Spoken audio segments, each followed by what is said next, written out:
జనరల్గా ప్రతి లగ్నానికి కూడా మనకి ఒక భాగ్యాధిపతి గ్రహం ఉంటుందన్నమాట. అసలు మనకి ఇప్పుడు మీరు అడిగిన క్వశ్చన్స్ అన్నిటికీ కూడా మనము చూసుకుంటే గనక భాగ్యాధిపతి అనే కాన్సెప్ట్ చాలా ఇంపార్టెంట్ అయిపోతుంది అనమాట. ఎందువల్ల అంటే మనకి మన ఫ్యూచర్ ఎట్లా ఉంటుంది, మనం గత జన్మలో ఏం చేసుకొని వస్తే మనం ఇట్లాంటి లైఫ్ లీడ్ చేయాలి అనే ఒక ప్రాపర్ డైరెక్షన్లోకి తీసుకెళ్ళడానికి ఒక గైడ్ ఉండాలి. కాబట్టి ఆ గైడింగ్ గ్రహము మనకందరికీ కూడా ఒక్కొక్క లగ్నాల వారీగా వాళ్ళకు ఒక భాగ్యాధిపతి గ్రహం ఉంటుందన్నమాట. ఇది మనకి ద్వాదశ రాశులు ఏవైతే మనము జ్యోతిష చక్రంలో కాలచక్రంలో చూస్తామో మనకి నవమ స్థానానికి సంబంధించిన గ్రహము మన భాగ్యాన్ని రిప్రజెంట్ చేస్తుంది అనమాట, చూపిస్తుంది అనమాట మనకి. సో ఈ గ్రహము ఎలా పనిచేస్తుందంటే ఈ భావానికి మెయిన్ ఎక్కువ మనకి ఇంపార్టెన్స్ ఉంటుంది. ఈ ధర్మ త్రికోణం అయిపోతుంది అనమాట. అంటే మనకి ఫస్ట్ హౌస్ అంటే లగ్నము, పంచమ స్థానము, భాగ్యస్థానము, నవమ స్థానం ఏదైతే మనకి ఈ ట్రయాంగిల్ ఉంటుందో త్రికోణాస్ అంటారనమాట. ఈ కోణాస్ని లక్ష్మీ స్థానాస్ అని కూడా అంటూ ఉంటారనమాట. ఎప్పుడైతే ఈ లక్ష్మీ స్థానంలో ఈ హైయెస్ట్కి వచ్చేసరికి మనకి నవమ స్థానము హైయెస్ట్ స్పిరిచువల్ యాంగిల్ అవుతుంది. ఈ నవమ స్థానము మనకు యాక్చువల్గా ఏం రిప్రజెంట్ చేస్తుందంటే మనము గత జన్మలో నుంచి క్యారీ ఫార్వర్డ్ అయిన పుణ్యకర్మలు ఏవైతే ఉంటాయో, అంటే పాపకర్మలు కాకుండా మనకి ఏ టైంకి ఎట్లాంటి సిచ్యువేషన్స్లో ఉన్నా కూడా సడన్గా మనం ఆ ప్రాబ్లంలో నుంచి బయటికి రావడానికి మనకి కొన్నిసార్లు ఆపర్చునిటీస్ కనిపించవు, అన్ని డోర్స్ అన్ని క్లోజ్ అయిపోయినట్టు అనిపిస్తూ ఉంటుంది. కానీ సడన్గా ఎవరో ఒక వ్యక్తి వచ్చి మనకి హెల్ప్ చేయడము, లేకపోతే ఏదో ఒక సో ఈ భావానికి సంబంధించిన పుణ్యం మనం ఏదైతే తెచ్చుకుంటామో అదంతా క్యారీ ఫార్వర్డ్ అవుతుంది అనమాట.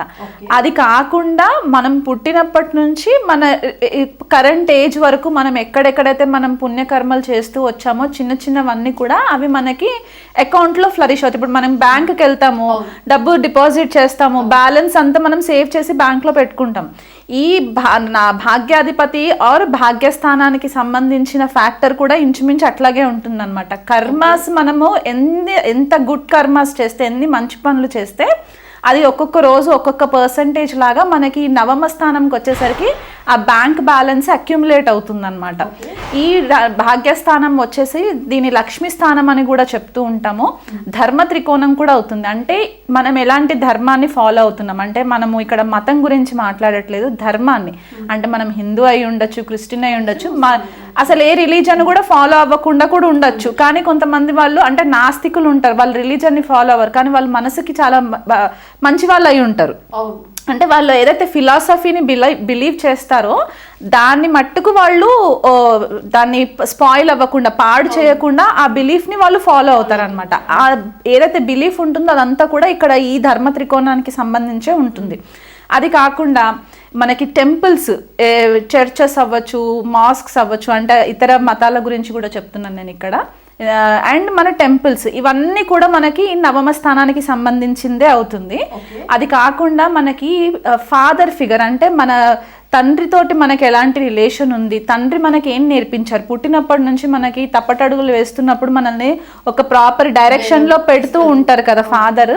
సో తండ్రి యొక్క ఇంపార్టెన్స్ ఏంటి, గురువుల యొక్క ఇంపార్టెన్స్ ఏంటి, మనం స్కూల్ స్టార్టింగ్ కిండర్ గార్టెన్ నుంచి స్టార్ట్ అయ్యి మనము పిహెచ్డి లెవెల్ వరకు వెళ్ళేటప్పుడు మనకు చాలామంది మెంటర్స్ తారసపడుతూ ఉంటారు, టీచర్స్ గైడ్ చేస్తూ ఉంటారు కదా. వీళ్ళు ఎలాంటి వాళ్ళు మన లైఫ్లోకి వస్తారు, వాళ్ళు మనల్ని ఎంతవరకు గైడ్ చేస్తారు, వాళ్ళ వల్ల మనం ఎంత పొజిషన్లోకి వస్తాము అనేది మనకి నవమ స్థానము భాగ్యస్థానము రిప్రజెంట్ చేస్తుంది.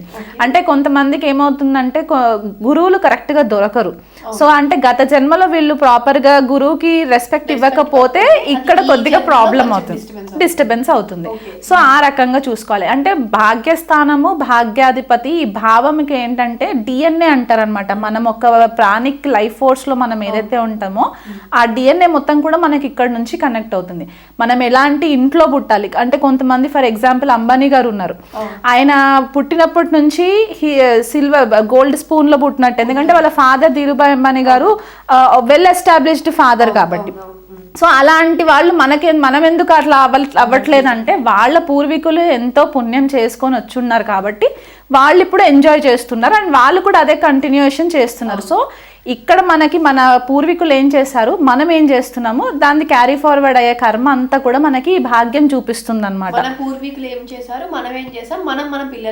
ఎగ్జాక్ట్లీ అంతే అంతే. అంటే ఇప్పుడు భాగ్యస్థానంకి వచ్చేసరికి ఏంటంటే పంచమం నుంచి పంచమం లెక్కెట్టుకుంటే 5th to 9th వచ్చేసరికి భవద్భవం కాన్సెప్ట్ అని ఉంటుంది.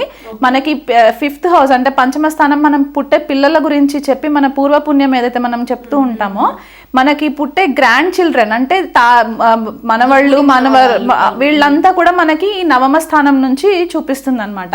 సో ఎప్పుడైనా సరే మన పూర్వీకులు ఏదైతే తప్పు చేసి ఉంటే కనుక ఇక్కడ మనకి దాని రిఫ్లెక్షన్ మనం కనిపిస్తుంది. మనం కొన్నిసార్లు అనుకుంటాం నేను ఏ తప్పు చేయలేదు కానీ నేను ఎందుకు సఫర్ అవుతున్నాను అని చెప్పేసి, ఇక్కడ మనకి ఆ క్లూ దొరుకుతుంది అనమాట. వాళ్ళు ఏం చేస్తే మనం ఇక్కడ సఫర్ అవుతున్నాము అనేది మనకి ఇది కనిపిస్తూ ఉంటుంది. అలా కాకుండా ప్రతి లగ్నానికి ఒక్కొక్క గ్రహము స్పెసిఫిక్గా ఉంటుంది కాబట్టి ఆ గ్రహం యొక్క బలాన్ని బట్టి మనకి షడ్బల కాన్సెప్ట్ ఉంటుంది. కంబస్ట్ అయిందంటే అస్తంగత్వం పొందిందా గ్రహము, లేకపోతే వక్రిగతిలో ఉన్నదా, లేకపోతే పాపగ్రహాల వీక్షణలో ఉందా, ఇవన్నీ కూడా మనకి ఈ భాగ్యస్థానము భాగ్యాధిపతి నుంచే మనకి ఇన్ఫర్మేషన్ వస్తుంది అనమాట. అంటే కొన్నిసార్లు మనం దోషాల గురించి కూడా చెప్తూ ఉంటాం, పితృదోషాలు, మాతృశాపాలు, స్త్రీ శాపాలు ఇవన్నీ చెప్తూ ఉంటాం కదా. ఇక్కడ ఈ భావం గనక పాడైంది అని అనుకుంటే గనక మనకి దాని ఎఫెక్ట్ రిఫ్లెక్ట్ అవుతాయి. అండ్ కొన్నిసార్లు మనం చూస్తూ ఉంటాం డబ్బులు బోల్డ్ అంత ఉంటాయి చాలా మంది దగ్గర, కానీ ఆ పని చేయాలనుకునే టైంకి ప్రాపర్ టైం రాదు. దానివల్ల కూడా వీళ్ళకి బ్లాకేజెస్ వస్తుంటాయి. ఎక్కడ బ్లాకేజెస్ వస్తుంటాయో తెలీదు. కొంతమందికి ఏమవుతుందంటే ఇంటర్వ్యూస్కి వెళ్తారు, జాబ్ వస్తుంది అని అనుకుంటారు, వీళ్ళకంటే తక్కువ స్థాయిలో ఉన్న వాళ్ళు ఇంటర్వ్యూలో సెలెక్ట్ అవుతారు, వీళ్ళు ఎంత కష్టపడి అవ్వదు. ఆ లాస్ట్ మినిట్కి వచ్చేసరికి ఆగిపోతుంది. ఎందువల్ల ఆగుతుందంటే ఇక్కడ రీజన్ ఆ బ్లాకేజెస్ అనమాట, ఆబ్స్టికల్స్ వల్ల బ్లాక్ అవుతుంటుంది.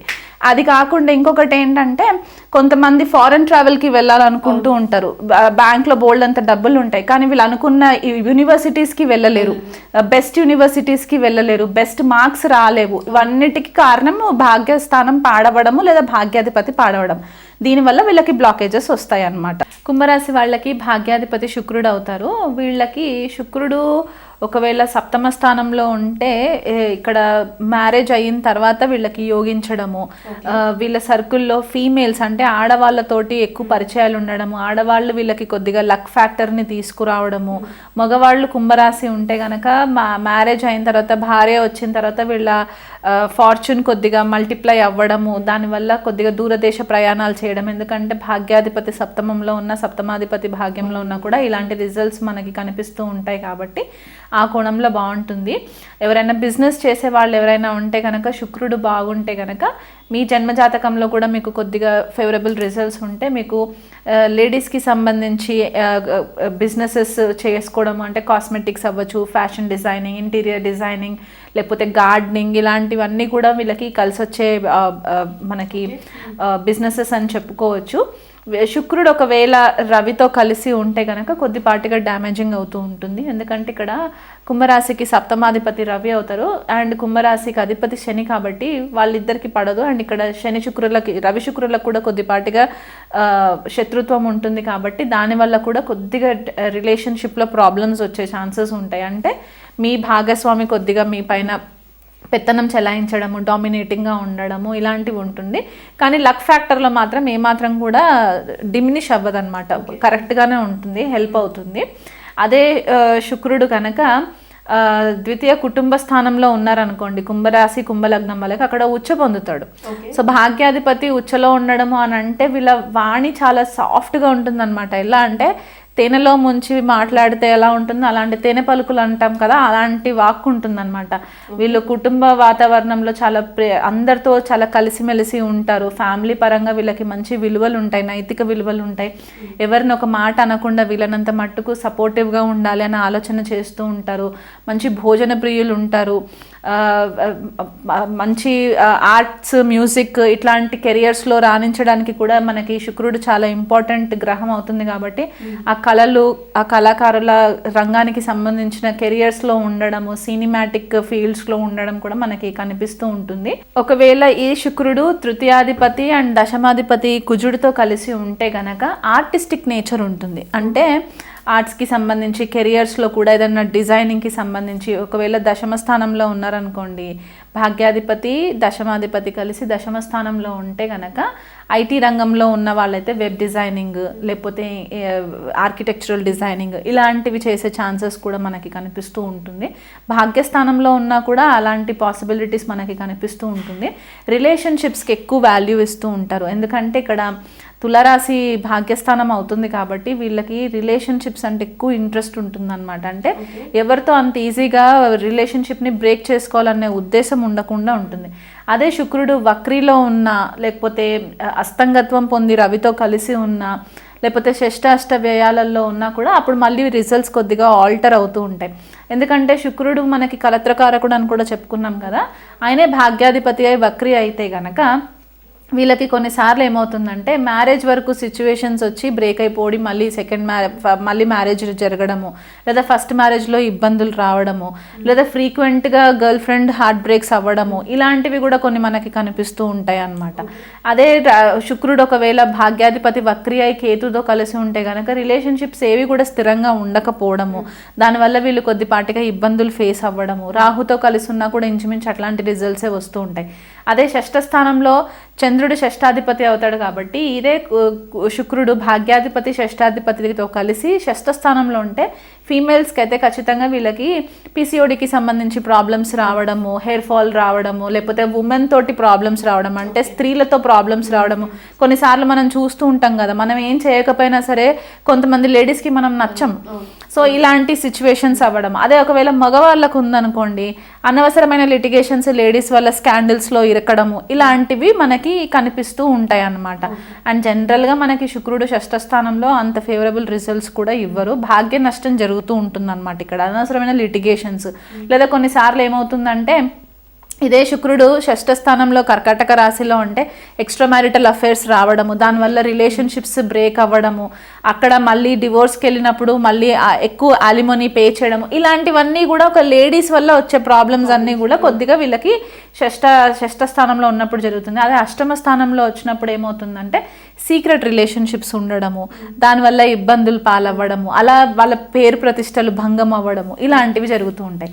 అదే వ్యయంలో ఉన్నారనుకోండి, శుక్రుడు భాగ్యాధిపతి అయి వ్యయంలో ఉంటే ఫారెన్ ట్రేడింగ్ ఎక్కువ చేయడము, ఎక్కువ కంట్రీస్ తిరుగుతూ ఉండడము, ఫ్లైట్ జర్నీస్ ఎక్కువ చేస్తూ ఉండడము, ఇలాంటివి జరిగే ఛాన్సెస్ కూడా కొద్దిగా ఉంటాయి. అండ్ ఆధ్యాత్మికంగా కూడా మంచిగా ఎదిగే ఛాన్సెస్ కూడా వీళ్ళకి ఆపర్చునిటీస్ కల్పిస్తూ ఉంటాయి.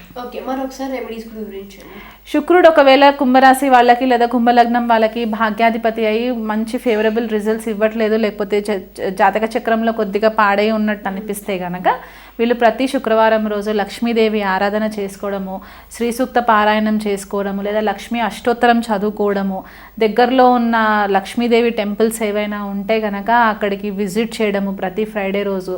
ఇంకా అంటే తీవ్ర స్థాయిలో శుక్రుడి యొక్క ఎఫెక్ట్స్ ఉండి మ్యారిటల్ ప్రాబ్లమ్స్ కుంభరాశి కుంభలగ్నం వాళ్ళకి ఎవరికైనా ఉంటే కనుక వీళ్ళు మనకి శ్రీరంగం టెంపుల్ ఉంది, తమిళనాడులో శ్రీరంగం టెంపుల్ ఉంటుంది, దాని శుక్రస్థలం అని కూడా అంటూ ఉంటారు అనమాట. అక్కడికి వెళ్ళి అక్కడ రంగనాథ స్వామికి రంగనాయకికి కళ్యాణం చేయించుకోవడము, శుక్రగ్రహానికి సంబంధించిన కొద్ది దోష నివారణ పూజలు చేయించుకోవడం వల్ల కూడా వీళ్ళకి మంచి రిజల్ట్స్ వస్తాయి.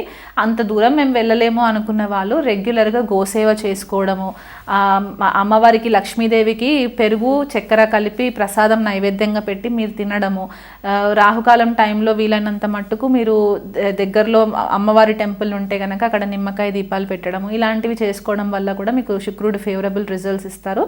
ఎదుటి ఏ లేడీస్ని కూడా తప్పు పట్టకుండా వీలైనంత మట్టుకు అందరితో బాగుంటే కూడా మీకు మంచి రిజల్ట్స్ ఫేవరబుల్గా ఉంటాయి.